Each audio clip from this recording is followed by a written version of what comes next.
Une scène désormais quotidienne à Paris. Devant cette boutique de confiture artisanale, le click and collect bat son plein. Confinement oblige, cette entreprise a fait une croix sur certaines activités comme son salon de thé. Mais elle compte parmi celles qui en ont profité pour développer leur stratégie marketing et digitale. Comment on fait pour rebondir et trouver une niche favorable et peut-être d'autres canaux de distribution qui vont se créer? Comme cela se fait beaucoup en Chine, ces entrepreneuses ont fait appel à des chefs célèbres pour mettre en avant leurs produits. En faisant des sponsors sur Instagram, alors on avait déjà cette collaboration avec le chef Juan Arbalez. Et du coup, ça nous a permis de dire aux gens, vous avez la possibilité de commander, de recevoir chez vous.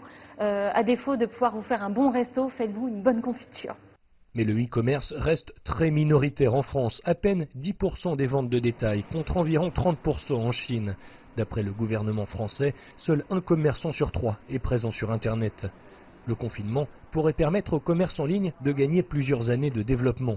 Ce fleuriste vient de mettre à jour son site, même si rien n'est facile. On est un peu comme restaurateur, c'est-à-dire que les gens s'assoient à table et ils mangent ce que le restaurateur leur présente, c'est un produit du jour.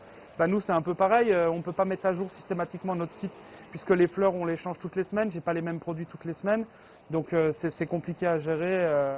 On estime à environ 200 000 le nombre de boutiques en France jugées non essentielles qui ont dû une nouvelle fois baisser le rideau temporairement.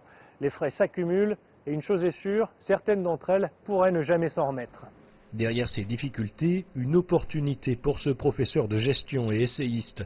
Selon lui, cette crise doit aussi être vue comme un accélérateur de changement. Le commerce de proximité, le commerce de centre-ville, il était en crise bien avant le Covid. Ça fait très longtemps qu'il est dans une crise larvée, en particulier dans les petites villes, dans les villes de moyenne taille, où on a beaucoup de difficultés à faire survivre ces commerces de centre-ville. Donc se pose la question de la complémentarité du modèle par rapport au modèle de vente en ligne. Cette idée du conseil, cette idée de l'expérience client et cette idée probablement de la qualité. Les marketplaces comptent parmi les bénéficiaires de ces changements d'habitude.